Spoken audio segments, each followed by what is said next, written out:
The court ruled that these apps were intentionally designed to be addictive, and that their owners were negligent in ensuring the safety of the children who use them. This is a sad moment for Silicon Valley, with global implications. The tech giants Meta and Google, which are involved in the case, must now pay $6 million, $4.5 million, in compensation to a young woman known as Kaylee, the victim. She claimed that the platforms led to body dysmorphic disorder, depression, and suicidal thoughts. Both companies intend to appeal, with Meta arguing that no single app can be the sole cause of the teen mental health crisis. Meanwhile, Google maintains that YouTube is not a social network. But for now, this decision means that the era of impunity is over, says Dr. Mary Franks, a law professor at George Washington University. It's hard to overstate how much of a game-changer this court verdict is for social media. Whatever happens next, and appeals and further litigation will undoubtedly follow, it will be. This could even be the beginning of the end of social media as we know it. A big tobacco moment. The verdict may not have shocked everyone who follows the internet, but I think the tech companies did. Meta and Google incurred colossal legal costs defending this case. This case, like others like it, is clearly of great importance to them. Two other companies involved in the lawsuit, TikTok and Snapchat's owner, Snap, settled before the trial began. Rumors swirled in the tech industry that they couldn't afford to continue the fight. Are advertising and sponsorship opportunities limited? Currently, in the U.S., tech companies are legally protected by a provision known as Section 230, which exempts them from liability for content published on their platforms. Other types of media companies do not have this protection. It is often said that without it, the tech industry could not survive. However, skepticism about this protection may be growing. On Wednesday, the Senate Commerce Committee held a hearing to discuss it. Tech industry leaders generally have a close relationship with U.S. President Donald Trump, who actively supports the sector. He hasn't yet come to their defense.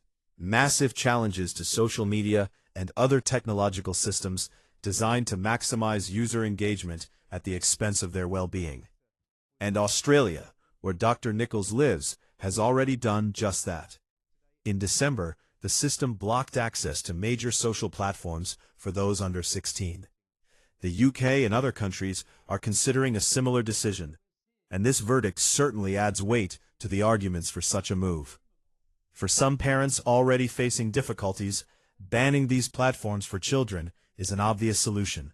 Just do it now, grieving British mother Ellen Room recently said. She has been campaigning for change on social media since the death of her 14-year-old son, Jules Sweeney, which she believes was caused by an online challenge gone wrong in 2022.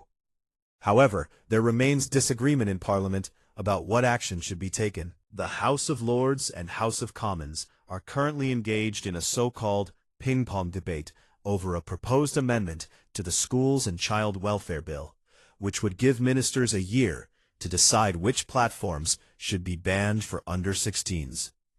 Perhaps the new verdict will unite politicians and peers, and not just in the UK.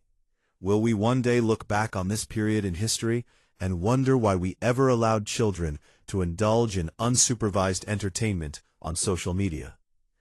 Another option is for platforms to remove all features designed to retain users. But audience engagement is vital for large tech companies. Take away all the tricks, infinite scrolling, algorithmic recommendations, autoplay, and you get a completely different and possibly limited social media experience.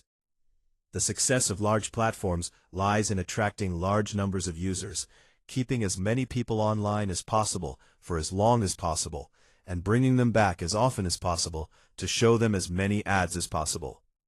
This is how companies make money.